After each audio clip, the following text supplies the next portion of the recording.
네, 안녕하세요. 반갑습니다. 12구 310 제 20회가 예. 어느덧 시작됐네요. 20회가 20회나 됐네요. 됐습니다. 20회입니다. 그 저희가 역사적인 순간을 야, 데자뷰하면서 근데 또 새로운 역사를 만들어내고 있는 12구 310에서 이번에는 지금 몇 년 만에요. 한 5년 이후가 되는 거죠. 그러면서 5년이 더 넘었나요? 6년 만에? 2017년이었으니까. 그러니까 횟수로 치면 야, 그러면서 12월 14일 이제는 또 3월 10일이 아니라 한 3월 7일 내지는 14일 정도로 저희가 예상을 하면서 비슷한 숫자에 이런 불행한 역사가 쓰여지고 있는 상황에 저희가 그 중간에 있는 것 같습니다. 어떻게 보내셨어요? 자, 저 먼저 인사드리겠습니다. 저는 인천 동구 미추홀구 지역위원장 남영입니다. 예, 부산 기장군 지역위원장 최택용입니다. 반갑습니다. 네. 부산 친구갑 지역위원장 서은숙입니다. 오늘이 3월 3일이잖아요. 네네. 이게 보통 우리가 삼진날이라고 예전 농경시대 때 그 달력으로 하자면 오늘이 3월 삼진날인데 3월 삼진날이 땅의 기운을 문을 여는 그런 날이라고 합니다. 그래서 예전에 우리 진달래 화전 이런 거 구워 먹으러 나들이 가기도 하고 땅의 기운이 올라오니까 그걸 받으러 이렇게 많이 나가는 나들이 나가는 그런 날이었는데 음력 3월 3일이 네, 음력 3월 3일 그렇죠. 근데 이제 양력으로 보통 3월 3일을 3월 삼진날이라고 하던데 그 이제 땅의 기운이 차고 올라서 하늘의 기운을 받아야 되는 그런 걸로 나가는 길목이 오늘로부터 시작되지 않을까 생각하고 빨리 대한민국의 이 땅과 하늘의 기운이 새롭게 좀 돋아났으면 좋겠습니다. 음력 3월 3일이 제 생일입니다. 아직 그런 좋은 기운을 받았는데 저는 왜 선거에서 낙선만 하고 있는지. 근데 오늘 그 정작 저는 동네 다니면서 얘기 들어보니까 삼겹살 데이라고 하더라고요. 332 삼겹살 데이죠. 예. 그래서 뭐가 됐든 좋은 기운을 받아서 저희가 힘내서 윤석열 파면 그 소리 듣는 날까지 한번 달려보도록 하겠습니다. 그러면 자, 저희 또 구호 외치고 시작해야죠. 현역 국회의원들은 절대 못하는 방송. 잘 때 다시 한번 더 듣게 되는 방송. 재미없으면 그만하는 방송. 그러나 목표 하나만큼은 확실한 방송 12구 310 20회 시작하겠습니다. 저희가 재미없으면 그만둔다고 했는데 목표도 확실하고 시청률을 보니까 재미가 없는 것 같기도 하고 아니, 그 뭐 목표도 하여튼 확실해요, 목표도 어쨌든. 확실하고 어쨌든 뭐 윤석열 말대로 다 하고 있긴 한데 파면될 때까지는 이제 방향이 일단 원하는 재미없어도 방향이 해야 돼. 아니야. 아니 그러니까 우리가 그만두는 날이 3월 7일이냐 야, 3월 14일이냐 14일이냐 아직 나 뭐 국민의힘에 비로에 서 있어요. 국민의힘 윤석열한테 요즘 많이 배우는 게 예. 불리하면 우기면 우기는데 말을 바꾸는데. 우리가 3.10 파면된다고 이렇게 예측을 하고 예. 이렇게 치고 주장을 나갔기 하고, 때문에 예. 윤석열이 된 기운이 거야. 꺾여서 지금 파면이 되게 된 거예요. 3월 진짜 10일경에 파면되지 않겠어요? 이게 실제로. 사실 우리 제목대로면 이거 우리 방송 우리가 조회수가 맞춘 한 거야. 100만은 내야 돼요. 그러니까. 근데 우리는 이거 분명히 탄핵 계엄이 일어나기 전에 시작했다는 걸 꼭 얘기해야 됩니다. 우리는 경쟁을 대한민국 유튜브 조회수 1등 프로하고 지금 경쟁하고 있으니까 너무 비참하게 그러니까요. 생각할 필요 없어요. 좀 안타깝 면이 없지 않아 있는데 그래도 저희를 그리워해 주시는 분들이 꾸준하게 봐주시는 것 같긴 한데 참 지금 그런 분들이 댓글 아직 안 달고 계시네요. 댓글 좀. 지금 시청하고 계신 분들은 좋아요 정말. 그리고 예 댓글도 좀 써주시고요. 좋아요 꼭 눌러주시고 정말 시청해 훌륭한 주세요. 분들이네. 지금 보시는 분들. 고맙습니다. 지난주에 그 야오당 윤석열 파면 촉구 범 국민대회를 했는데 그때 우리 지역에 그 지방에 계신 모든 지역위원회에서도 다 다 올라오셨죠? 안국역으로 네. 총 집결해 주셨잖아요. 네. 진짜 많이 오셨어요. 예. 비도 오고 막 날도 굳었는데 두 분 지역에서도 예. 함께 오셨잖아요. 저희는 버스 한 차 꽉 채워서 왔고요. 음. 저는 이번에 가자고 하면서 당원들한테 좀 미안하더라고요. 솔직히 말해서 저는 집회 시에 특화된 사람이라서 집회 시를 참 좋아합니다. 원래 아스팔트 위에 서는 걸. 네. 그래서 제가 또 극성부에서 한 차 꼭 채워야 된다 해가지고 당원들 들들 볶아가지고 한 차 채웠거든요. 힘든 일인데. 근데 좀 미안한 게 이게 지금 하루 이틀 한 것도 아니고 이제 맞아요. 거의 5개월 정도 이렇게 집회 시 때문에 서울 오잖아요. 우리. 또 자부담이잖아요. 그래서 미안하긴 하고 미안해도 가자고 안 할 수도 없고. 그래서 이번에 이렇게 꼬셨죠. 이제 대선 들어가기 전에 마지막 서울 집회다. 저도 그걸로 꼬셨죠. 아마 이분이 마지막일 것 같다. 그래서 탄핵 심판이 이제 인용되고 나면 그때는 부산에서 우리가 잔치를 해야 되니까 아마 서울에 모이는 촉구하는 집회는 마지막일 거다. 하지만 인용될 거니까 우리 즐거운 마음으로. 그래서 사실 그날 휴게소에서 저희는 올라오는 도중에 휴게소를 거쳐오잖아요. 정말 재밌었어요. 버스마다 이렇게 그 팻말을 붙여놨는데 뭐 민주당은 당연히 있고 조국 혁신당, 촛불행동, 네. 거기다 어느 교회, 그 다음에 뭐 대국본 각종이 그 우리 정말 재밌었어요. 당원들한테 명찰이 다 보였구나. 너무 다양했어요. 너무 큰 소리 치셔서 대표님, 사무총장님 돌아오는 토요일은 집회하면 전국 집중 안 됩니다. 이미 마지막이라고 하도 강조를 해서 거기에 중요한 역할은 헌재의 역할이에요. 그렇죠. 헌재에서 네. 이 윤석열 파면 그리고 탄핵에 대한 인용 결정을 이번 주 안에 내려주면 아니 근데 그 이번 주 안에 못 내리면 이번 주만 토요일은 또 해야 또 되잖아. 확인해야 되잖아. 또 수도권. 집회가 있어요. 수도권에서 집중 집회. 해결해 우리 주십시오. 수도권 동지들이 고생하시고 우리는 부산에서 열심히 할게. 아니 그 이번 주에 그 네. 서울이 지금 난리가 났었잖아요. 네, 네. 이제 이 내란 세력 종결을 외치는 쪽과 그 다음에 이 극우 좀비 세력들이 모여서 집회를 했는데 숫자는 당연히 그쪽이 많죠. 지금 숫자의 문제가 아니에요. 정광훈에 의하면 500만이 나왔답니다. 아니, 그 500만 써달라고 그래 빡빡 서울 인구가 800만인데 서울 인구 1000만도 아닙니다. 800만 저기 500만이지 뭡니까? 그러니까. 근데 여기서 그건 이야기합시다. 집회 시에 참가했던 연인은 우리가 비교할 수도 없을 정도 그럼요. 많고 그럼요. 최대로 모인 숫자도 우리가 저쪽과 다섯 배 됩니다. 아니 그리고 저는 너무 재밌더라고요. 우리 쪽의 집회 참석자들은 즐거움이 넘치는 얼굴로 신나게 투쟁하고 신나게 결의하고 이러는데 저쪽 집회 오신 분들 깃발 들고 따라다니는 이게 약간 이 여행객들 느낌으로 아니, 집사님, 권사님 이러면 다니시더라고요. 우리는 사실은 12.3 탄핵의 밤, 저 비상기업의 밤 이전에도 했잖아요. 몇 개월 전부터. 네. 김건희 특검법 아, 때문에 그럼요. 집회하고 한 6개월 한 거예요.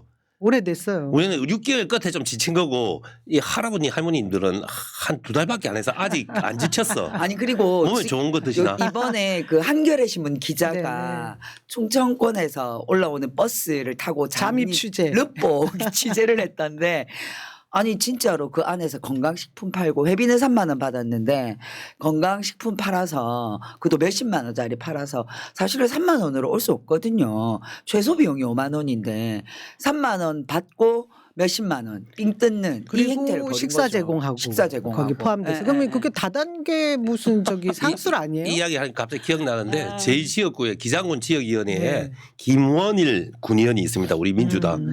이분이 우리 예전에 한두 달 전에 서울 가는 집회 우리 차 탄다고 타려고 했는데 실수로 거구 집회 가는 아 실수 맞습니까? 실수로 실제로 탔습니다. 혹시 간첩 아니고? 휴게소에서. 그분 그 차 타고 계속 갔으면 제명됐습니다.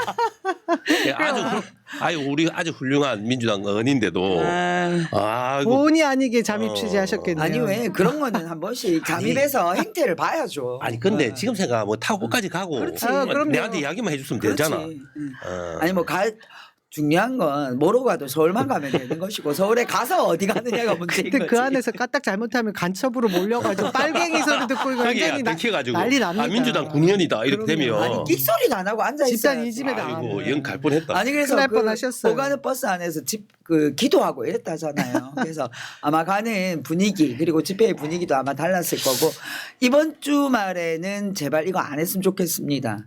이번 주 금요일 날 끝을 냅시다. 결정 내려주시기 금요일 날 끝을 내고 부탁드립니다. 그래서 무엇보다 지금 중요한 게 그 심판 결론의 그 날짜. 예, 그때가 굉장히 중요한데요. 지금 헌재가 어떻게 하고 있는지에 대한 얘기를 해야 될 것 같은데 최후 변론이 그 지나고 나서 노무현 대통령의 경우에는 14일 만에 그렇죠. 예, 결판이 났고 박근혜 대통령의 경우에는 11일 만에 그 결론이 나왔어요. 그리고 실제로 그 변론기일이 노무현 전 대통령의 경우에는 11번 있었고 박근혜 전 대통령은 8번 있었어요. 8번. 그러니까 이게 지금 횟수로 비교해 보나 뭐 그때 상황들을 비교해 보면 지금 이번에 최후 변론 전까지 변론기일이 10회 있었어요. 그리고 이후에 최후 변론일 이후 날짜 따져보면 길어도 2주. 그렇게 잡아지거든요. 만약에 7일 금요일 날 하게 되면 며칠 만에 하는 거죠? 그렇게 되면 15일. 거의 7일이면 그러니까 25일 날 최후 변론이 25일이니까 있었으니까. 이게 7일인데 10일이지 10일. 10일 네, 내요. 10일 만에 하게 그러니까 되는 거지. 그때 정도 나올 만한 거예요, 사실은. 그렇죠. 네. 기준을 놓고 그렇죠. 그 앞에 사례들을 볼 그렇죠. 때 10일이면 되죠. 과거의 전례로 전례를 비춰봤을 볼 때 때 만약에 충분합니다. 지금 이날 날짜가.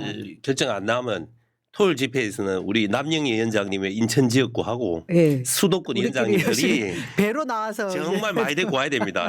아니 만약에 7일 날 나지 않고 14일 날 난다는 거는 최후 변론 이후에 17일 이 경고했다는 얘기잖아요. 더 긴 시간 노심을 너무 한다라는 길죠. 거죠. 예. 사실은 거기에 변수를 마은혁 재판관의 임명을 두고 있는데 지금 사실 그게 변수가 되지 변수가 되지 않는다라는 않습니다. 얘기도 하지 않습니까? 예. 그래서 마은혁 음. 재판관의 임명은 이미 뭐 종결돼 그리고 평의가 끝나고 난 이후에 임명된다 하더라도 이 과정에는 참여할 수 없기 때문에 지금 나와 있는 것으로 봐서는 14일까지 가면 17일을 평의를 한다는 얘기인데 너무 길잖아요. 그리고 이 지금 너무 명확한 비상계엄의 위헌 위법적인 사유가 지난 변론, 최후 변론 최후 특히나 변론에서 윤석열 스스로 못을 자백한 박았습니다. 내용들이 너무 많았기 때문에 그렇게 긴 시간이 필요 없을 거라는 맞아요. 것이 저희의 주장입니다. 네. 그래서 다시 한번 복귀해 볼게요. 그러면 헌재에서 지금 뭘 하고 있을지 생각해 보면 정형식 재판관이 주심으로 해서 나머지 그 재판관들이 8분이잖아요. 이분들이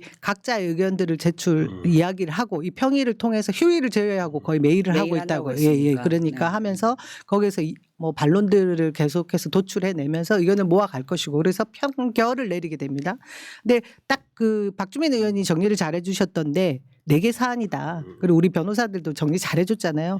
저희도 한번 다시 복귀해 보면 계엄령이 실질적인 그 절차적 요건을 갖춘 것인가? 갖췄습니까? 국무위원들이 전혀 국무회의 아니었다라고 다 얘기했기 때문에 벌써 위법적이고요. 그다음에 군대가 국회에 진입했나? 진입했지 않습니까? 본인들은 아니라고 얘기를 하고 뭐 질서 유지라고 얘기하는데 진입했고 유리창까지 증거가 너무 깼고 많죠. 예. 전기까지 전기까지 차단하고 내렸고. 예, 다 명확합니다. 그다음에 군대가 선관위에 진입했느냐? 이것도 각자 독립한 이 헌법기관을 건드렸다는 것 자체가 국헌문란에 해당되는 부분이고 나중에 그다음에는 포고령 영- 위반. 포고령 내용 자체가, 자체가 법률 법률 위반. 헌법 위반. 그렇죠. 정치적 행위를 못하게 막은 거. 거기 또 의사 처단한다라고 돼 있던 내용들만 봐도 말도 안 되는 게 한두 가지가 아니었죠. 국회와 의회를 무산 해제시키고. 해제시킨다는 것은 그 자체가 성립할 수가 없는 거죠. 그러니까요. 물론 더 큰 건 그거죠. 기업의 조건이 전혀 성립되지 않은 상황에서 비상계엄했다는 거. 예. 이 4가지 전시와 사변이 아닐 때. 그리고 마지막까지 윤석열이 왜 계엄을 했는지에 대한 명확한 논리적 근거와 이런 것들을 제시하지 못했습니다. 전시와 사변이 절대 아니었는데 네. 우리 국회가 뭐 너무나 폭주를 했다. 그것 때문에 군을 동원했다. 그러면 그게 독재죠, 독재. 바꿔 얘기하면 술김에 했다는 얘기가 똑같습니다. 네. 그러니까 내 마음에 안 드니까 그냥 무장한 군병력을 보냈어. 이 얘기밖에 더 됩니까? 그래서 최후 변론에서 뭐 결국은 탄핵될 수밖에 없는 이야기를 본인이 저는 다 실제로 했다고 여론조사도 초반에는 저희가 좀 우려스러울 정도로 극우 쪽에 가까운 선동되는 부분들에 지금 보수 쪽 결집이 있어서 여론이 좀 흔들리는 것 같았지만 지금 다시 제자리로 돌아오는 그러니까 것이 이번 탄핵만큼 헌재의 생중계가 국민들에게 네. 엄청난 계몽을 시킨 거예요. 저것은 안 되겠구나. 저는 민주주의 파괴자구나. 그렇죠. 헌법을 어긴 자구나라는 것을 국민들에게 있는 그대로 보여준 다른 것이었다고 봅니다. 다른 유튜브에서 잘 설명하고 있지만 헌법재판소에서 네. 헌재에서 성소를 하는 것은 그 윤석열 쪽에서 포기하지 않았나 싶을 정도로 방어가 잘 되지 않았고요. 형사재판정으로 옮겨서 논리 싸움을 한다 해도 법률적으로 내란죄를 피하기는 힘들다고 봤을 때 그런데 그렇다면 윤석열 쪽에서 얻은 것이 없는가? 저는 명확하게 한 가지 얻은 건 네. 있다고 생각합니다. 25% 정도 되는 극우 성향, 반공주의에 물들어 가지고 때려잡자 민주당. 이재명 빨갱이 하는 순간 무조건 한호하는 그 25%를 선전선동해서 결집시키는 네. 그 장으로서 헌법재판이 기능한 건 사실이다. 그래서 윤석열 쪽도 그 점에서 얻는 건 있었다. 그러니까 정치적 선전작으로 이용한 그렇죠. 거다. 네. 본인들이 이미 그 윤석열 파면에 있어서는 포기를 한 것 같았고 그렇죠. 그 이후에 있을 대선, 조기 대선까지 염두에 둔 그런 선동장으로 이용한 게 아닌가 할아버지 싶은데. 할머니들은 그거 보면서 울었답니다. 아, 대통령 불쌍하다고. 아니 그러니까 헌재 최후 변론 네. 이후에 이번 3월 1일 집회도 마찬가지였지만 아마 판결이 나올 때까지 지금 국민의힘 의원들 그다음에 일부 극우 인사들 유튜버들 이런 사람들이 지금 거의 지금 짐승 같은 소리를 내뱉고 있잖아요. 이런 것들을 유도하는 장이 지난 헌재에서의 그 일련의 과정이었고 결국은 이런 것들을 서로 에스컬레이트 시켜가면서 대선까지 저는 몰고 갈 거라고 봅니다. 그게 이제 지난 며칠 전에 3.1절 집회가 5개 네. 집회였는데 또 양쪽에서 또 갈라져서 했어요. 정광훈파와 그다음에 세계로 지금 사상 교회 투쟁 쪽. 중입니다. 그렇죠. 뭐 지분 투쟁 같기도 하고 그죠? 근데 거기에서 아주 진짜 이 황당한 그런 발언들이 막 쏟아졌습니다. 그 중에 김용현이 옥중 서신을 이제 그 변호사가 대신해서 또 읽어줬지 않습니까? 이 발언에 대해서 어떻게 생각하셨어요? 이자가 지금 이런 말을 뭐 할 수 있겠죠. 이제는 뭐 포기한 인생인가 싶을 정도로 말도 저는 안 되는 사실 얘기를 했어요. 좀 더 그 이야기를 할까 최상목 그리고 박수영 이런 인간들한테는 상당히 분노하는데요. 상대적으로 김용일한테는 덜 분노합니다. 이 사람은 운명이 정해졌잖아요. 네. 윤석열하고 김용이 투탑입니다. 그래서 거의 무기징역 아니면 사형에 처할 상황이기 때문에 이 사람은 감소리나 막 해도 되는 거예요. 깽판 치고 국가를 내란 상태로 몰고 가고 이제 이런 거 외에는 꿈이 없습니다. 그래서 차라리 김용일 입장에서 생각하면 이해는 된다. 왜 그러는지 네가. 그러니까 처단을 그- 너무 좋아요. 처단을. 아니, 우리 그 최태경 위원장님은 이제 막 김용현에게 측은지심이 발동되는 거죠. 그러니까 아유. 어차피 죽을 인간, 뭔 말이들 못하랴. 입장이 이해는 된다. 그렇죠. 그런 건데 어쨌든 김용현이 요구한 게 탄핵 각하, 그다음에 탄핵 소추 의결 반대한다. 그다음에 세 번째가 뭐였냐면 현재 3명에 대해서 처단해 달라고 요구를 그러니까 했어요. 내란을 선동하는 거예요. 그러니까 이게 뭐 다 좋은데 처단, 처벌, 처분 이런 용어를 이 사람들이 너무 좋아하고 결국은 이제 극우 세력들에게 호소하는 그런 이야기를 그 집회에서 김용현의 편지를 통해서 했던 것 같아요. 예, 문형배, 이미선, 정계선을 즉각 처단하라는 그런 그러니까 명령 아닌 명령을 내리는 거예요. 지금 옥중에서 그죠? 그렇죠. 지금 극우 난동을 피우는 사람들한테 서부지법의 그 폭동을 두둔하는 걸 넘어서서 이제는 헌재 재판관들까지 처단하라고 그러니까 액션을 하라는 그런 지시를 내리는 그렇죠. 듯한 모습을 보이는데 뭐 본인 스스로 생명줄을 지금 더 짧게 당기는 거죠. 특정 그룹을 범주화해서 타겟팅하고 처단하자고 선동하는 것은 뭐 파시스트들이 흔히 하는 방식 예. 아닙니까? 거구 분자들이 원래 하는 방식 이 방식입니다. 근데 문제는 이제 김용현은 자기 살려고 이런 얘기들을 할 수밖에 없는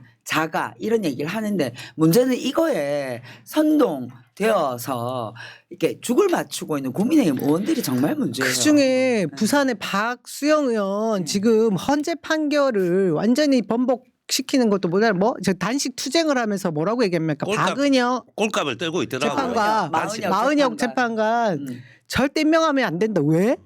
아니 그 국회의원들이 국회법에 의해서 선서를 하지 않습니까? 그렇죠. 나는 헌법을 헌법을 수호하고.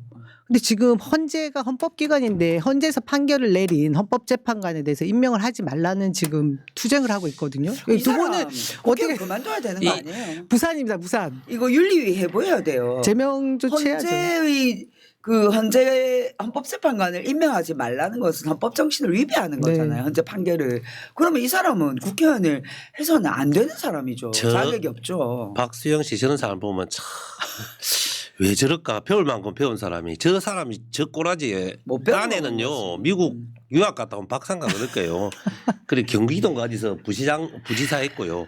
알만한 사람이 그런 짓을 최상목의 하는 거예요. 알만한 사람이 최상목의 친구. 그런 짓을 하고 있는 거예요. 근데 이 사람 심리를 제가 봤어요. 이 사람 또 윤상현하고 비슷해요. 내란 사태 이후 강폭하고 강난의 질주를 하고 있어요. 이 사람이. 폭주하고 있죠. 그런데 이 사람이 내란 사태 초기에 이런 일이 있었어요. 내란 사태를 옹호하는 듯한 발언을 했다가 자기 지역구 남구 주민들이 난리 났었죠. 사무실로 찾아가서 난리가 났잖아요. 그때 이후로 더 폭주하고 있어요. 그렇죠. 강난의 질주를 했는데 그때 이 사람이 좀 쪽팔렸을 거예요. 왜냐면요. 지금 생각에는 너무 우습지 않아요. 남구 주민들이 항의하고 의견 표명하러 찾아온 거예요. 사무실 안에 들어왔어요. 근데 자기는 자기 사무실 안에 자기 방에 콕 박혀가지고 안 나왔어요. 비겁하게. 못 나온 거지. 거기서 그 치사하게 또 짜장면 시켜 먹는데 그 사람들은 하나 시켜주면 될 건데 자기만 시켜 이렇게 먹고 했거든요. 혼가 찌질거린 짓 했는데 그 이후에 그런 말들이 많았어요. 아니 지역 남구 주민이 오면 네. 의견이 달라도 만나서 욕을 듣더라도 자기 소신을 말하고 하면 될 건데 아침부터 저희까지 저 대치를 했어요. 그 사무실에서 지역 주민들하고. 그래서 숨어 있었나요, 꼭꼭? 자기 그 좁은 사무실에서 셀프 감금했어요, 자기를. 그 얼마나 쪽팔렸겠어요, 제가 보기에. 그 이후로는. 그러니까 지역 주민들 앞에서 당당하게 자기 소신도 말하지 못했던 사람이 그 일 이후에 갑자기 거구의 전사가 됐어. 아니, 이게 윤상현. 그날 트라우마가 심했겠지. 그래서 제가 이런 걸 느꼈어요. 자기 딴에는 박사고 잘났다는 사람은 한번 쪽팔리는 일을 겪잖아요. 그러니까 그것을 만회하려고 이상한 짓을 더 하는 것 같아. 포장하기 위해서 더 포장하기 위해서. 박수영이 그 지금 첫날부터 오늘이 아마 둘째 날쯤 될 건데 단식 시작한 게 그래서 어제 이제 단식하고 오늘 이틀 때점에서 아 이게 보통 일이 아니네요 유유 이러면서 올렸어요. 그러니까 저는 사실 이 글이나 지금 박수영이 단식한다는 걸 보면서 참 기가 찬 게 단식은 아무것도 가진 것이 없는 자들이 마지막으로 택하는 어떤 자기 호소의 방법이거든요. 약자들이 보통 이 투쟁의 방식으로 자기 어떤 의견을 표현하는 방식인데 이거를 국회의원이란 자가 자기가 약자래요. 약자라고 얘기하면서 자기 의견 표명을 위해서 단식하고 있는 이 모습은 저는 약자에 대한 모독이라고 저는 즉, 그걸 한번 더 읽어줘. 아까 그 내용도. 오늘 올린 예, SNS 박수영. 글 좀 보여주세요. 그 내용도 정말 유치한 게요. 이재명 대표를 빗대가지고. 이재명 대표 이야기를 왜 하면 그 사람 이재명 대표님은 23일간 단식했어요. 그런데 자기는 딱 하루 하고 지금 저딴 소리 하는 건데 이재명 대표와 다르게 자기는 소금하고 물만 마신답니다. 그러니까 뭐 이재명 대표는 인상 갈아 마셨나. 그래서 하루 단식한 사람이 남을 또 끌어들여서 저렇게 씻고 있잖아요. 그리고 지금 계속 시간마다 SNS 쓰고 있다면서요. 근데 무슨 그게 지친 모습입니까? 아니 그리고 하루 단식한 것은 그 다이어트 단식도 하루는 수시로 한다. 간헐적 단식 같다 아니, 이런 얘기들 이게 하던데. 형태 단식이라는 형태를 취한 것도 저는 굉장히 모욕적인 방법이라고 생각하고 실제로 세월호 참사나 이태원 참사 유가족들이 호소하기 위해 그 단식하는 현장에 얼굴 한번 내밀지 않던 국회의원이라는 자가 자기가 약자 행세를 하면 단식을 하고 있다는 것도 말이 안 되지만 내용 자체가 국회의원으로서는 네. 할 수 없는 아니 자기가 자연인으로 무엇을 하든 뭐가 문제예요. 본인은 어쨌든 지금 국회의원이거든요. 국회의원으로서 공개적으로 나는 헌법을 지키지 않겠다는 얘기를 하는 것과 다름없다고 저는 봅니다. 그리고 박수영의 주요 특징이 국민의힘 국회의원 중에서 페이스북에 이재명 대표 스토킹 제일 열심히 하는 사람 중에 한 명이 박수영입니다. 경기도지사 저 사람 경험이 있다는 이유죠. 이빨에서 이재명 이름을 내뱉지 않고는 자기 이야기를 한 번도 제대로 입안에 가시가 못합니다. 돋는 사람이다. 그래서 이재명 속으로는 이재명을 좋아하는 것 같아요. 이재명 없이는 아무것도 못해요. 그런 얘기들도 하더라고요. 박수영 의원이 그 김문수 퀴즈다. 그래서 앞으로 이렇게 폭주하는 이유는 극우 쪽 그 세력들의 등에 업고 뭐 당권까지도 염두에 두고 있어서 저렇게 더 강하게 행보를 하고 있다. 많이 드시라 하세요. 예, 그 지금 저쪽에 김문수 국힘 쪽은 김문수 모두가 퀴즈야. 그렇다는 많이 얘기하더라고요. 드시라 하세요. 국힘 쪽은 대부분 자기 이익을 위해서 지금 그렇죠. 저런 난동을 다 피우고 자기 있다. 이익이죠. 네. 지금 또 아주 그냥 황당한 얘기를 했던 국민의힘 의원 한 명이 또 있죠. 어제 집회에서 세이브 코리아 집회에서 서천호라는 의원인데 이 사람이 국정원 출신이고 경찰 출신이죠. 국회의원이에요. 그렇더라고요. 처음 근데 듣는 국회의원이는. 윤석열 검찰총장 당시에 대통령이 되고 나서 2번이나 특별사면을 해줘가면서 세워준 오. 국회의원입니다. 근데 뭐라고 얘기했습니까? 공수처, 헌재, 선관위 모두 다 뭐 어떻게 때려 부셔야 된답니다. 완전히 반국가 세력이구만 국회의원이. 진짜 아, 저런 사람도 해도 해도 너무하지 있었구나. 않습니까? 진짜 반국가 세력이네. 근데 이름 한번 날리고 싶어서 저런 얘기하는 그러니까 거 이름 아닐까요? 남기고 싶어 저러는 건데 나경원 의원도 저기에 보태가지고 지금을 뭐라고 얘기를 했느냐면 좌파 강점기라는 얘기를 했어요. 우리가 36년간 이 이제 일제 강점기라는 얘기를 빗대어서 좌파 강점기라는 저런 얘기를 하는 거 보면 정말 친일 역사 매국노답네요. 의식이 없는 정도가 아니라 아니 이게 말이 되는 소리예요 지금? 예? 물론 저는 뭐 알면서 저런 이야기 한다고 생각해요. 좌파가 강조면 좌파가 민주당이 좌파고 민주당이 의회 독재를 하고 그래서 대한민국을 장악하고 있다 이 말이잖아요. 우리 민주당 당사 당신들 꼬봉 정치검찰한 두 번이나 틀렸어요. 그리고 우리 당 당대표 네.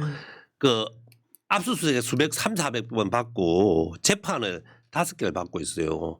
좌파가 장악했는데 말하고 그렇게 시달렸겠어요. 예, 논리도 안 되는 소리를 그러니까 이 사람들이 지금 거의 하는 거니까. 마지막 타임이라고 생각하고 이 입에서 나오는 말이 사람의 말이 아니라 이 정말 짐승의 말 같은 얘기를 해서 국민들의 스트레스 지수를 너무 많이 높이는 것 같아요. 그래서 헌재에서 정말 이번 주에 결론을 안 내면 결론을 내도 이 소리가 튀어나올 건데 이런 말도 안 되는 얘기들이 더 많이 나올 것 같아요. 그리고 저는 나경원 씨 같은 사람이 정말 앞뒤 논리 조금만 이성을 가지고 들으면 말이 안 되는 이야기. 예를 들어서 민주당이 장악한 세상이면 어떻게 민주당 대표가 저렇게 재판을 5개나 받습니까? 그러니까 조금만 사례를 갖고 생각할 수 있는 저런 거짓말을 막 던질 때 이런 생각을 합니다. 저 사람들이 나경원이나 권성도 이런 사람들이 정말 자기들을 지지하기 위해서 모인 집회장에 모인 사람들이잖아. 세이브 코리아하고 모인 그 연세 드신 할아버지 할머니들과 그게 모인 사람들을 정말 무시하고 있구나. 이렇게 사기를 쳐도 통하구나. 그렇죠. 그래서 여러분 정말 태극기 집회 가시는 어르신들 여러분 생각하세요. 이 사람들은 있잖아요. 윤석열 대통령, 김건희, 국민의힘 국회의원들 속으로는 당신들을 존중하지 않습니다. 이렇게 선동하고 거짓말로 프레임을 씌워서 속이면 다 속아 넘어오는 그런 하찮은 존재로 생각하고 있기 때문에 저런 말도 안 되는 일 하는 겁니다. 이거 이 방송 보진 않겠지 그 그 사람들. 말씀에 100% 동의하는데 지금 극우 집회를 보면 집회 시작 전에 기도를 해요. 어디서든 다. 그 기도를 하면서 신앙심에 기대서 이후에 내뱉는 이 국민의힘의 뭐 의원들 그렇고 연사들이 대부분 다 엄청나게 폭력적인 단어들을 쓰잖아요. 이거 뭐 생명 존중 없습니다. 이웃 사랑 없습니다.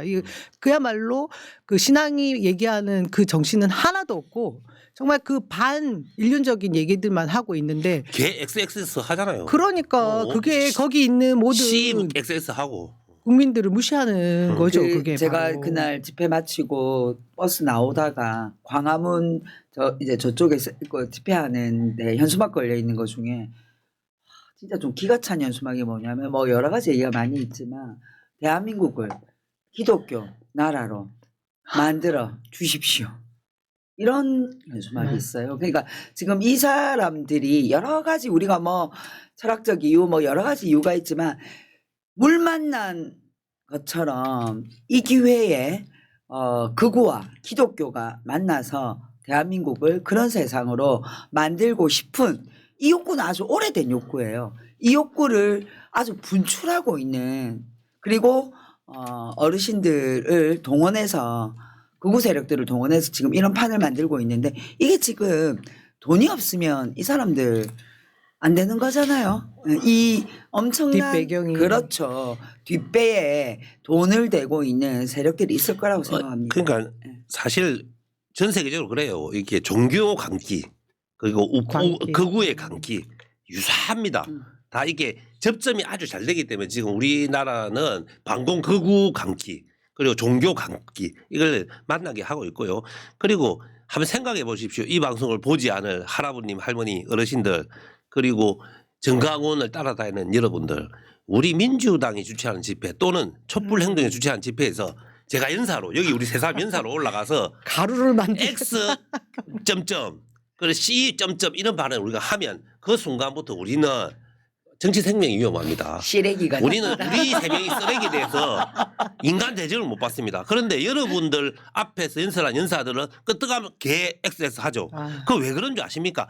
여러분들을 우습게 보기 때문에 그렇습니다. 여러분들한테 그렇게 여러분 앞에서 말하고 대해도 여러분들 계속 노예 의식을 갖고 우리를 따라온다고 생각하기 때문에 그런 거예요.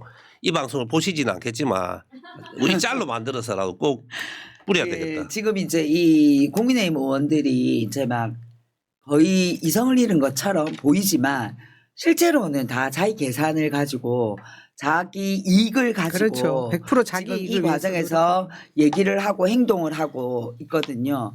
얼마 전에 저 주진우 의원하고 나경원 의원이 같이 그 김세환 선관위 전 사무총장이 문재인 정부 시절에 임명한 총장이니까 이 사람은 분명히 문재인 사람일 것이다라고 생각하고 그 사무총장이 맞습니다. 세컨드 폰을 열어서 정치인들과 통화를 했다. 통화 내역을 공개하라라고 얘기한 거예요. 근데 이거 검색 한번 해보면 알지 않아요? 아니 피하 구분을 못해도 어느 정도 세컨드 못해야지. 폰과 갈 필요도 없이 자식 취직시키고 제가 네. 그렇게 많이 언급했던 게 국민의힘 경선에 나갔던 사무총장이 한 짓이잖아요. 관련돼서.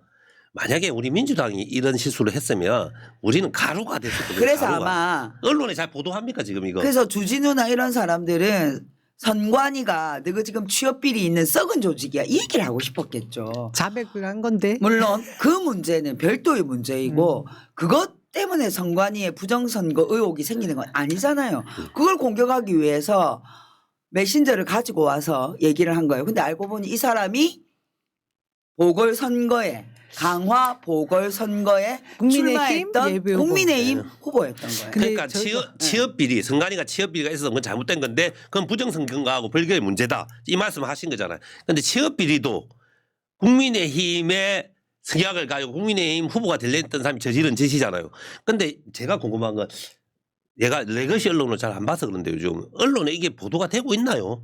보도되고 있어요. 좀 되고 네, 있어요. 나오고 있어요. 뭐 국민의힘 근데 세게, 좀 예비 세게 비판적으로 주자였다라고 얘기를 보도돼야지. 하는데 저는 이 보도를 보면서 저희가 무슨 부정부패와 관련된 카르텔이라고 저쪽에서 공격을 하는데 이후에 파보면 다 국민의힘과 저쪽 연관이 있어요. 그래서- 대장동 50억 클럽이 떠오르지 그래서 않습니까? 얘기가 쑥 들어간 거예요. 그러니까. 선관위 네. 사무총장 사진 없나? 그래서 얘기가 쏙 들어간 거예요. 그래서 사실은 우리가 그쪽에 얘기해야 돼. 그 폰 공개해라 통화 내역. 지금 공개해야죠. 공개하면 자기들하고 통화 내역 그건 더 많이 나올 당연하죠. 거예요. 국민의힘 후보 되려고 한 사람이 누가 통화했겠어요? 참 이게 지금 이 사람들이 뭐라도 잡아서 자기들의 이익을 실현하기 위한 이런 가짜 뉴스 뭐 오래됐잖아요. 지금 이런 가짜 뉴스들이 퍼지고 있는 건데 이게 지금 제가 지금 이 말씀 드리는 이유는 그래도 어느 정도 말이 앞뒤가 맞던가 뭐가 근거가 있어야 되잖아요. 그냥 이런 짓을 지금 국민의힘 국회의원이라는 사람들이 앞장서서 하고 있는 거예요.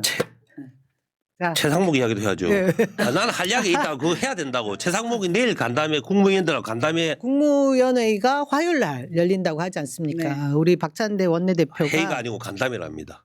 제가 듣기로. 원래는 국무위원회가 화요일 날 열리죠. 원래 근데 간담회로 이번에 한다 뭐 이런 간담회를 말 한다고. 노네요. 저 사람이 사무총장입니다. 선관위 전 사무총장. 선관위를 공격하는 내용이 대부분 저분하고 관계된 겁니다. 국민의힘 부정부패 강화 군수 보궐선거에 2024년 강화군 보궐선거에 나갔던 얼마 전에 사람입니다. 있었던. 얼마 전에 있었던 보궐선거에 거기에서 나갔죠. 심지어 음. 1차 예선 통과했습니다. 못 됐죠. 예, 못 후보는 안 됐지만. 됐는데 그럼 예비 후보로. 국민의힘 주장을 추론해 보건데 저 사람이 그 부정선거를 준비해 가지고 우리 민주당이 이길 수 있도록 조작했다는 겁니다. 논리를 약간 자기들이 지금 의심하는 내용은 그렇게 되는 겁니다. 참 네. 이 국민의힘의 국회의원들까지도 이제 이 극우가 만들어놓은 이 미몽에 빠져가지고 헤어나오지를 못하고 있는데 사실은 이 사람들이 전부 다 윤핵에서 도망가고 싶겠지만 과연 도망갈 수 있을지. 근데 저는 사실 계속 헷갈리는 게 국민의힘 중에서 극우적인 생각에 빠져서 진짜 미친 인간들도 있고 국민의힘 자기 이익 때문에 이익 때문이 아닌 거 알면서도 우기고 있는 사람이 있거든요. 음. 그래서 이 두 부류가 약간 이 두 가지 섞여 있지만 이 두 가지 중에 어느 쪽인가가 좀 다른 것 같아요. 그래서 자기들끼리 만나면 자기들끼리 물어보나 니 미쳤나 이러면서 아니 뭐 제가 볼 때 그렇게 완전히 경도돼서 어. 극우 쪽에 빠진 사람보다 대부분은 이익 때문에 살아남기 위해서 그러니까 더 예, 미친 거지. 예, 자기 이익 더 앞에 미친 지금 거지. 아니, 설쳐내는 거죠. 저도 그렇게 저는 그렇게 생각했는데 생각 들어요. 저도 그렇게 생각하긴 하는데 장동혁 같은 사람이 오늘 갑자기 그 말했던 변했죠. 하느님의 뜻이었다 막 아, 이런 말 예. 하는 거 보면 진짜 미쳤나 싶기도 하고. 거긴 친한이었습니다. 그랬는데 갑자기 돌변한 거 보면 사연이 있는 것 같아요. 우리가 있죠. 알지 못한 사연이 다 분명히 자기의 있습니다. 이익이 있는 거예요. 장동혁이가 사실 변절됐다 이거 장동혁이는 친한을 한 것이 이 건 때문에 한 거예요. 우리 오늘 서채가 그 이야기 했었는데 아까 중에 처음에 친한이 됐던 이유는 한동훈이 비대위원장 할 때 사무총장 시켜주겠다 했잖아요. 친한이 아니었다고 하더라도 사무국장 시켜주겠다는 순간 친한이 된 거예요. 그리고 전당대회 때는 한동훈이가 66%가 받았잖아요. 지지율. 한동훈 줄을 세야지 수석 최고위원으로 1등할 수 있었잖아요. 그러니까 이익 때문에 친한했다가 또 한동훈이가 쫓겨날 때쯤 돼서 제일 빨리 돌아섰어. 그 친한배에서 내린 거예요. 제일 빨리 돌아섰어. 그러니까 아까 이제 그냥 쓰레기지. 결국 뭐 국민의힘에 있는 지금 뭐 떠들어 특히나 아주 난동을 피우는 것처럼 보이는 극우적 성향을 보이고 뭐 아주 폭언을 일삼는 그런 국회의원들은 한 30 몇 명 정도 되는 것 같은데 아니 부산 국회의원들 중에 박수영, 예. 주진우 이 정도 빼고는 조용하죠. 존재감도 없습니다. 조용합니다. 근데 입도 뻥끗 안 하고 진짜 있습니다. 좀 근데 기분 그분들은 나쁘네. 그 입장이 사실은 맞는 거거든요. 그렇죠. 현명한 거예요. 기상이 정동만은 뺍니까?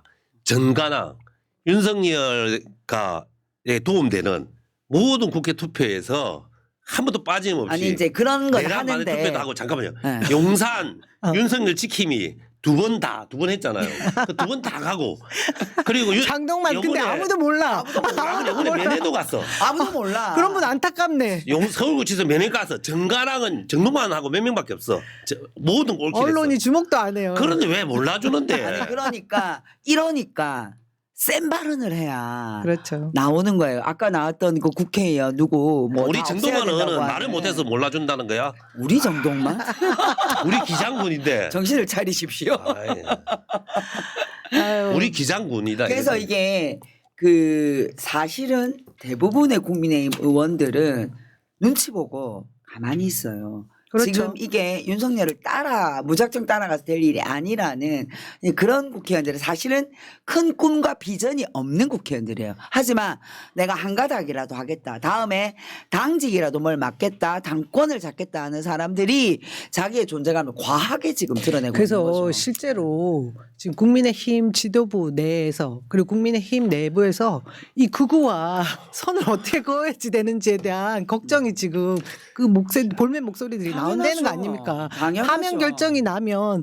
어쨌든 선긋기를 해야 되는데 그리고 대선을 치러야 될 거 아니에요. 지금 상태로는 대선 못 치릅니다. 그 근데 뭐 사람들. 국민의힘 평소 하던 걸로 봐서는 어느 얼굴을 싹 바꿀지 모릅니다. 바꾸는데 또 그러면 또 같이 동조해 주셨던 그러니까 그 보통 어르신들은 또 따라가 주시겠죠. 얼굴색이 이렇게 점차 바뀌어야 되는데 어느 날 돌변하는 것이 그게 특기잖아요. 미추홀에 한 명 있습니다. 유명한 사람. 예. 그러니까 저희가 최상무 예. 권한대행이 지금 직무유기를 하고 있는데 내일 진짜 아유, 어떤 상목 재상목 그 정말. 헌재 아유. 마은혁 재판관에 대한 임명 지금 위헌적인 행위를 할지 무슨 저런 권한대행이 다 있디야. 본인이 진짜 이제 나서서 임명을 할지 한번 두고 봐야 되겠습니다. 어느 쪽을 선택하든 간담회를 핑계로 되겠죠. 예, 여기 이야기 그 정도 여기까지 합시다. 하겠습니다. 자, 그러면 우리 당 얘기를 좀 해야 되는데요. 아이고, 어제 이재명 대표께서 김동연 현재 경기도지사 만난 게 어제였나요? 그저께였나요? 헷갈리는데. 모르겠어요. 아니 뭐 그때 다 만났어요. 줄서 비명계라고 비명, 하는 분들 쭉 다 비명. 다 만나셨죠? 만났어요. 비명 우리 한번 얘기해보자고. 셀프 대선 후보들이 줄 서서 이재명 대표 만나고 있잖아요. 예. 첫 투샷 받으면서 얼마나 행복해 보입니까? 그러네요. 우리 대표님은 저분들 행복을 주고 있어요. 그대 내게 행복을 주는 사람 이재명, 김부겸, 뭐 임종석 지금 뒷방에서 지금 앉아 있다 얼마나 행복하시겠어요.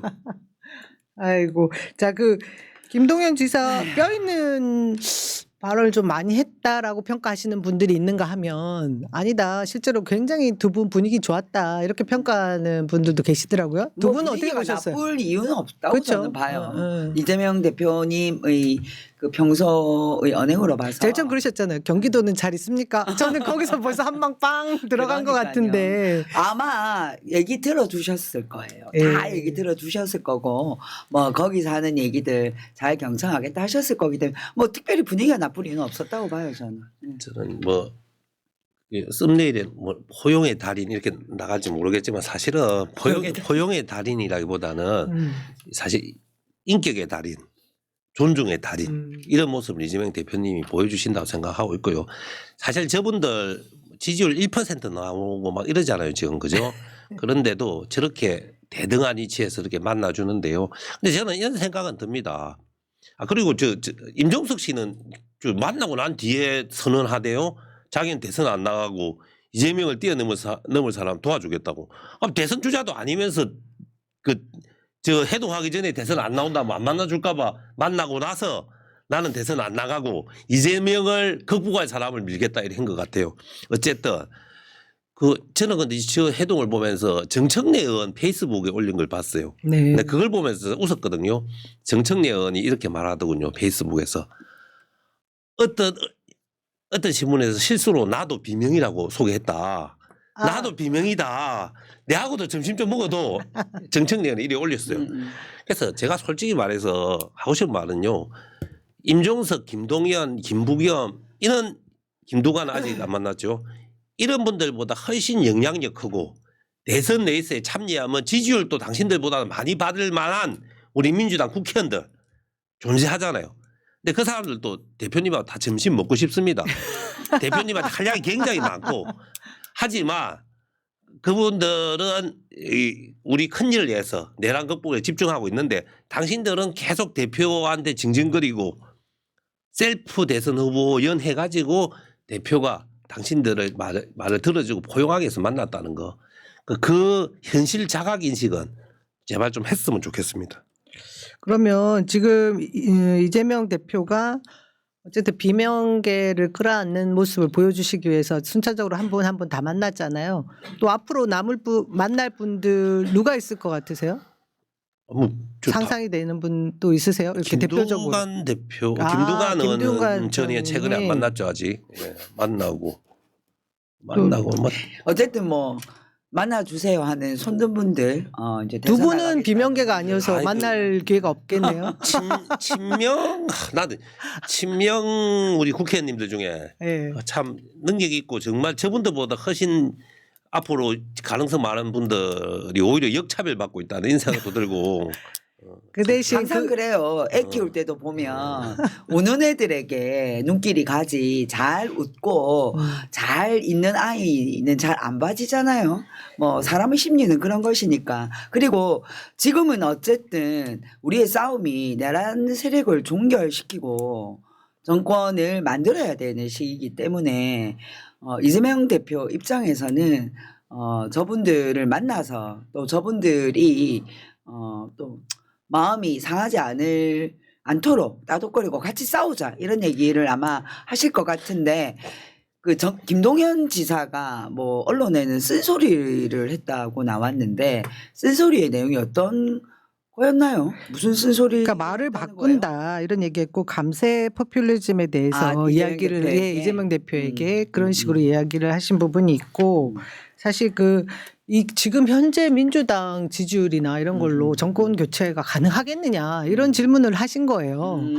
그랬더니 이제 이재명 대표는 뭐 다 이제 경청하는 입장에서 뭐 만남을 가지신 것 같긴 한데 김동연 지사가 바라보는 지금 민주당의 그 지지율이나 이재명 대표의 스탠스가 어땠길래 이런 면전에서 쓴소리를 했느냐 이 부분에 대해서 저희가 좀 문제의식을 가지고 있어야 될 부분이 있어요. 이재명 대표는 이재명 대표의 길이 있습니다. 우리 당의 지도자이자 당대표로서 좀 말도 안 되는 소리를 하더라도 과거에 우리 민주당 정부에서 큰일을 했던 분 그리고 주요 직책을 맡았었던 분들 만나서 이야기 들어주는 게 당대표로서의 도리고 또 예의입니다. 그렇게 하는 게 맞고요.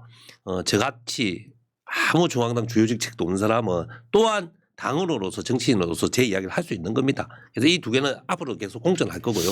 그런데 하나 상식의 기초에서 하나 이야기해 봅시다. 이재명 대표는 지금 내란 우두머리가 된 윤석열이란 작자가 2년 반 동안 정치검찰을 동원해서 괴롭힌 사람입니다. 그 윤석열 정치검찰이 400번 압수수색하고 10가지로 기소하고 막 이걸 이겨내고 정치검찰을 극복하고 총선에서 민주당 사상 최대 승리를 거두었습니다. 총선에서 승리하고 난 뒤에 어떤 일이 또 있었습니까? 윤석열 파시스트 거구 내란 우두머리가 군사 반란을 일으켰는데 그것을 이재명 대표가 앞장서서 막아내고 극복했습니다. 그리고 신속하게 민주당 의원들을 단결시키고 직결시켜서 2-3시간 만에 계엄을 해제시켜서 나라를 구했습니다. 근데 이 정도 되면요. 상식이 있는 정신이라면 대표님 참 수고했습니다. 정말 고생했습니다. 당신이 윤석열 정부가 2, 3년 동안 싸우면서 정말 리더십 발휘하는 고생했습니다. 인정하고 지하를 먼저 해야죠. 그것은 상식을 갖고 조금만 평정심을 갖고 하면 다 보이는 이야기입니다. 그렇게 해놓고 난 뒤에 이재명 대표 체제에서 부족한 건 있을 거니까 그 대신 대표님 이런 부분은 좀 부족한 것 같습니다. 저런 부분 좀 그런 것도 있는 것 같습니다. 그렇게 하는 것이 이게 상식을 가지고 합리성을 가지고 당원들이 보기에도 받아들일 수 있는 조언을 하는 사람이지 그 이재명 대표가 했던 일들에 대한 그 고생 잘못했으면 백령도에 끌려가서 죽었을 뻔한 사람을 붙잡고 그런 것에 대한 그 격려나 응원 한마디 없이 욕부터 하는 거는 당신들이 소인배라서 그냥 1등하는 사람 발목 잡는 행동으로밖에 안 보이게 당신들이 행동하고 있다는 거 그걸 말하고 싶습니다. 사실 이제 대선 주자쯤 되면은 국가적 비전이나 네. 자기의 정책 비전이 있어야 되는 거죠. 사실은 국민들이 안 들을 것 같지만 그런 것들에 귀를 기울이거든요. 이재명 대표는 이미 자기의 정책 비전 그리고 대한민국 비전에 대해서 계속 얘기하고 있고 민주당이 또 이재명 대표를 통해서 그런 것들을 만들어 왔어요. 그런데 지금 당의 1등 주자인 사람을 만나서 얘기할 때는 민주당이 지평이 더 넓어져야 된다라고 얘기하고 싶으면 당신이 이만한 것을 가지고 있으니 나는 당신이 가지고 있지 않은 부분을 내가 메꾸겠다. 나는 그것으로 우리 당원들에게 호소하고 얘기해서 지지를 받겠다라는 얘기를 해야 되는 거죠. 그래서 민주당의 집권을 위해서 내가 어떤 역할을 하겠다라는 얘기를 해야 되는데 지금 이분들이 얘기를 전개하고 있는 양상은 그렇지 않은 것 같아요. 하지만 지금 많은 당원들이나 지지자들은 인내하고 있습니다. 네. 엄청난 인내를 하고 있습니다. 허벅지를 찌르면서 이 하고 싶은 얘기들을 참고 있어요. 왜? 분열해서 지난 대선의 악몽을 되돌리고 싶지 않기 때문에 그런 거거든요.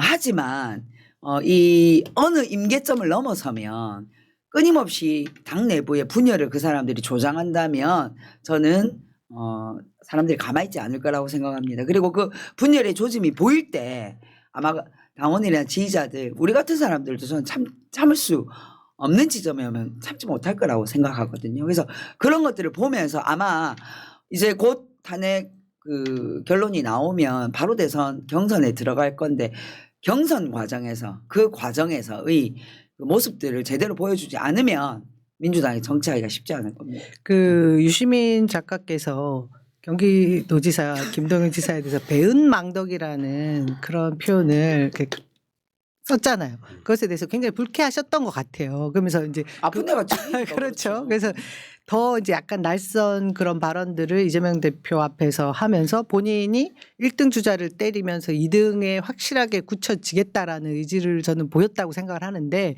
여기서도 중요한 것은 내가 경기도를 어떻게 잘 이끌었는지에 대한 자랑을 하는 자리로 만들었더라면 참 좋았을 것 같거든요. 근데 이재명 대표를 때리는 자리였던 것 같아요. 그래서 근데 참 잘못하고 사실 있는 게 이제 아닌가 싶어요. 너무 한심한 행동을 하는 사람들을 보면 진짜 괴로워요. 유시민 작가 괴로웠을 거예요. 자기도 병망등이란 이 날선 이 표현까지 물론 사자성어이긴 하지만 쓰고 싶진 않지만 김동인 지사가 하는 행동이 딱 적합한 말이 너무 딱 떨어지는 말이 병망등이니까 그 표현을 안 쓸 수가 없었던 것 같고 그래서 자기도 그 외에는 적합한 표현이 안 떠올라서 맞아. 그러니까 진짜 괴롭습니다. 그러니까 다들 주자들이 유시민 그 이사장이 한 말에 대해서 가장 자기가 아픈 그 말에 다 그런 것 같아요. 꽂혀가지고 그래서 그 표현을 안 하면 안 되는 거예요. 이재명 대표를 만나기에. 데일밴드를 붙이고 싶은 거예요. 나는 유시민 작가가 참 사랑스러운 사람을 느끼는 게 이런 지점이에요.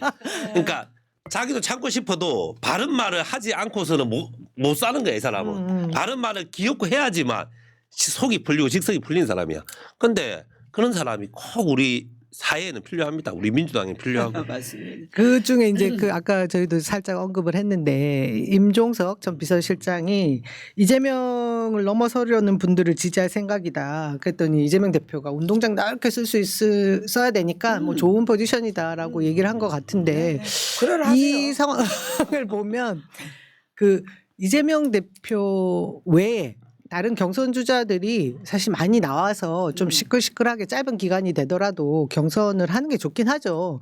그런데 그럴 경우에도 나머지 주자들이 이재명 이후에 이재명을 넘어서서 무엇을 할 것인가에 대한 비전을 제시해야 되는데 그냥 반대급부로 내가 그냥 난 이쪽에 편먹고 세력화해서 그냥 흠집 내는데 앞장설 거야라는 식으로 지지자들한테 근데 들리면 안 되는데 맞아요. 그게 보였던 거 아닙니까? 임종석 말은 비문입니다.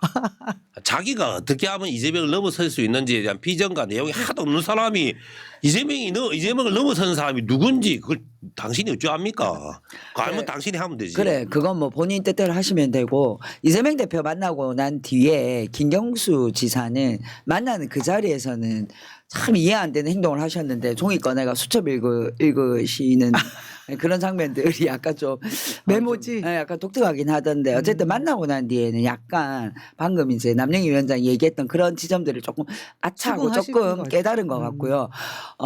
우리 또 저 대선 주자는 아니지만 그 우리 박용진 의원은 그래도 이재명 대표를 만나고 난 그분도 뒤에 만나셨네요. 네, 박용진도 만났어요. 까먹고 아니 있었어요. 뒤에 놓은 말은 그나마 박용진이 제일 나왔어요. 제일 나왔던 것 네, 같아. 그래서 만나기 전은 어떠할지 모르나 만나고 난 뒤에 이재명 대표와의 대화 후에 자기가 어떻게 하겠다라는 것은 이제 행동으로 보여지는 거잖아요. 그래서 그런 것들을 우리 지지자들이 보고 있다는 생각이 들고 이재명 대표 입장에서 이제 대선이 다가오면 이분들 만날 시간 없어요. 그래서 그 이전에 민주당의 좌표를 분명히 하면서 말 그대로 민주당 운동장을 넓게 쓰기 위한 이런 분들을 만나고 있는 것 같습니다. 그리고 줄 서서 만난 분들 제가 제일 저야 뭐 별로 그뭐 하고 싶으면 하면 되니까 참 한심했던 거는요. 자기들은 자기들을 비판하는 말을 꼼꼼하게 듣고 있지 않는 것 같아요. 박용진 의원을 보고 내가 박용진 참 좋다 느낀 게 박용진 의원은 지난 총선 경선에서 자기가 패배했잖아요. 자기가 거의 7대 3으로 졌거든요. 네. 새로운 사람한테. 그럼 당원들이 왜 나를 선택하지 않았을까에 대해서 고민을 한 것 같더라고요. 당원들과 소통해야 된다는 걸 생각도 하고 그런 아픔의 시간을 가지고 그러니까 이제 요번 만나고 나서도 반응이 다른데 나머지 김부겸 이런 사람들 있잖아요. 김경수, 임종석 이런 사람들은 당원들이나 우리 민주당 지지층들이 자기를 어떻게 비판하고 있는가 나의 문제점이 뭔가를 생각을 전혀 안 하고 있는 것 같더라고요. 당신들보다 10배 좀 바쁜 사람이 그 이재명 대표요. 당신들은 집에서 노는 시간도 많은데 그 생각을 못 하는데 자기 성찰을 안 하는데 이재명 대표 보고만 자꾸 내가 잔소리하는 거 들어달라고 하고 있어요. 그러니까 저런 건 사실 떼쓰는 거라고 저는 보이죠. 그러면 그 얘기를 좀 해볼까 싶습니다. 그래서 최근 들어서 이재명 대표가 참 50%까지 박스권 안에 갇혔잖아요. 그런 여론조사 결과도 나오잖아요. 네. 이런 부분에 그 여야 잠룡이라고 하는 그 대선 주자들이 계속해서 이 부분을 어떻게든 깨부시고 싶어서 내놓는 것이 저는 개헌이죠. 개헌 주장인 것 같아요. 이 개헌 주장에 대해서 이재명 대표를 압박해 가는데 이 부분을 어떻게 풀어야 될 것 같습니까? 이게 개헌이 이제 지금 개헌을 군부를 떼고 싶어서 막 엉덩이가 안달이 났어요. 들썩들썩한 사람 많아요.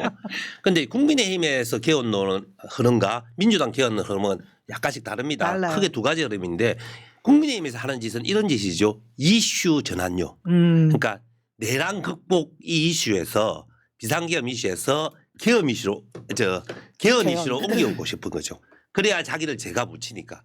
그리고 또 하나는 이런 것도 있어요. 개헌하면 뭐 분권형 대통령제 이런 이야기 하면서 윤석열이 요번에 비상계엄을 한 것이 그 제왕적 대통령 제도 때문에 있었던 일이기 때문에 제왕적 대통령제를 약화시키자.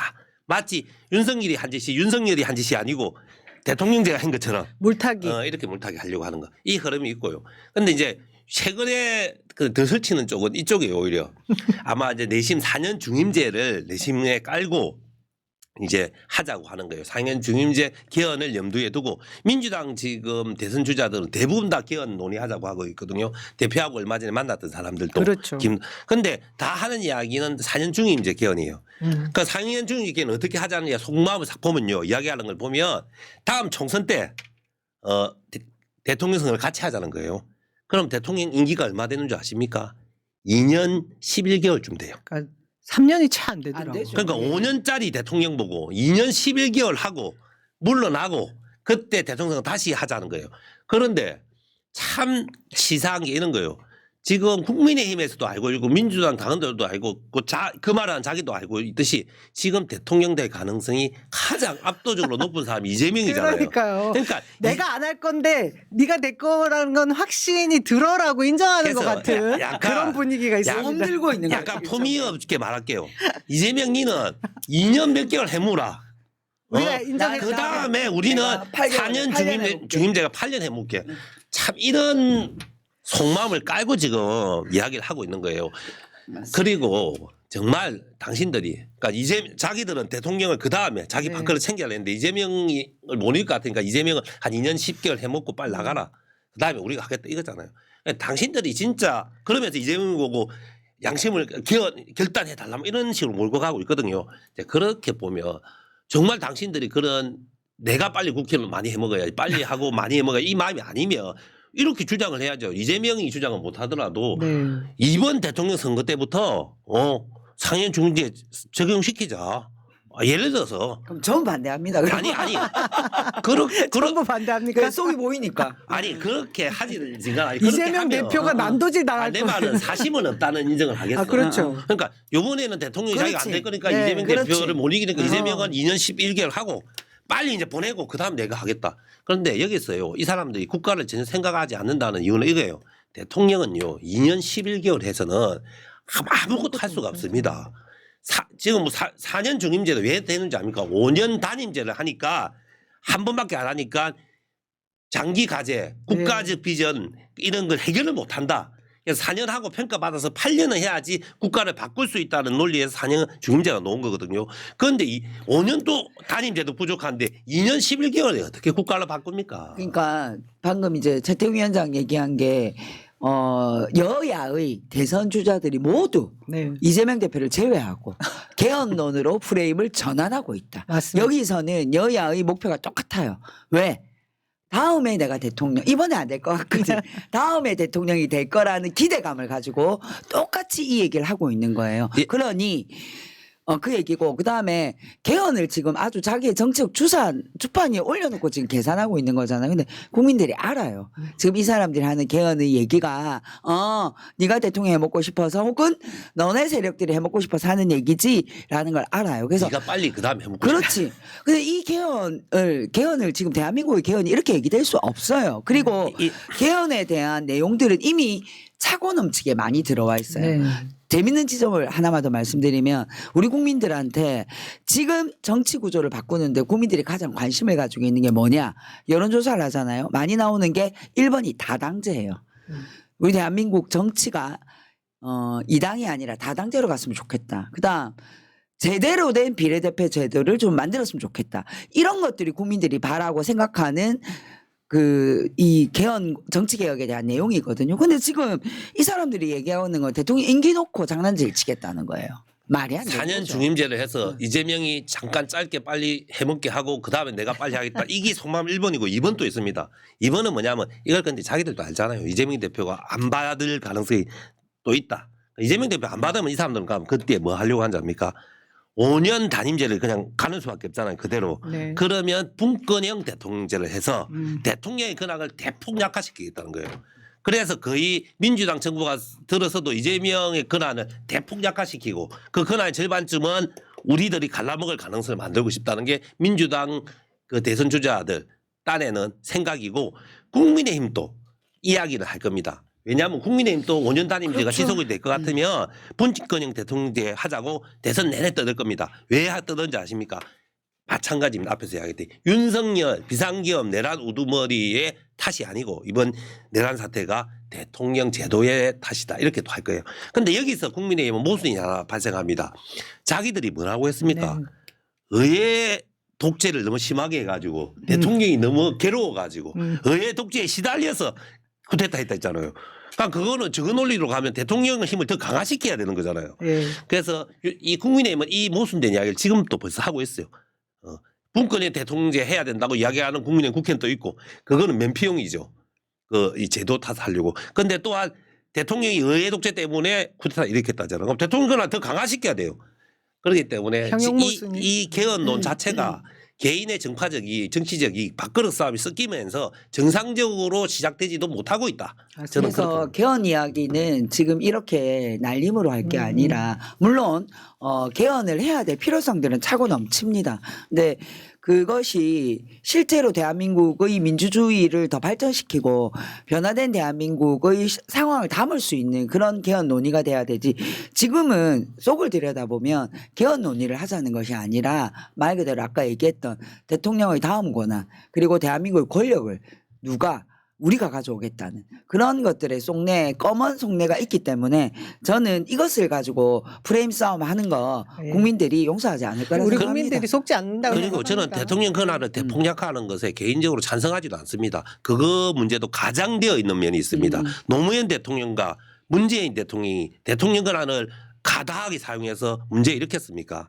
오히려 너무 권력을 제대로 사용하지 않는다는 비판을 받았습니다. 그래서 이거는 이렇게 급하게 이야기하려고는 아니고 그러니까 이게 내란 상황이 아니었더라면 충분히 논의되어져야 그렇죠. 될 우리의 그렇죠. 과제이긴 한데 지금 내란 진압이 우선인데 어쨌든 이재명 대표의 반대 급부를 위해서 내놓는 이야기다. 그것은 블랙홀이 될 수 있다. 이 주장이니까 우리 국민들이 다 같은 마음일 것 같습니다. 개헌 논의는 이번 예. 대선 전에 하기 힘듭니다. 하기 예를 들어서 이런 힘듭니다. 겁니다. 우리 예. 집에 불이 났어요. 네. 막 불타고 있어요. 집이 이제 불 끄기 바쁜데 이 다음에 우리 인테리어 어떻게 할까 이 집을 그 얘기는- 그걸 토론하자고 하고 있어요. 지금. 그리고 이 대한민국 이 정치인들에게는 내각제 유혹이라는 게 늘 끊임없이 있는 것 같습니다.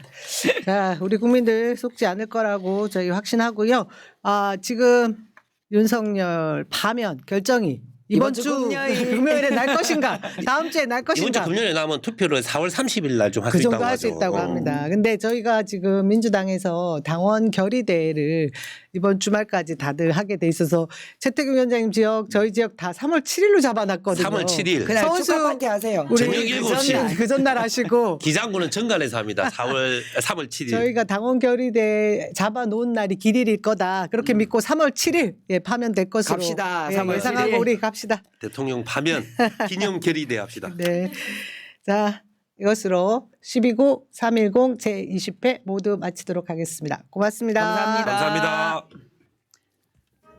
민주주의 평화 통일 다 죽어간다 이대로는 놔둘 수 없다 자, 다시 한번 해보는 거야. 자, 다시 한번 싸우는 거야. 자, 손 맞잡고 어깨를 걸고 우리 함께 이기는 거야. 자, 다시 한번 해보는 거야. 자, 다시 한번 싸우는 거야. 자, 손 맞잡고 어깨를 걸고 우리 함께 이기는 거야.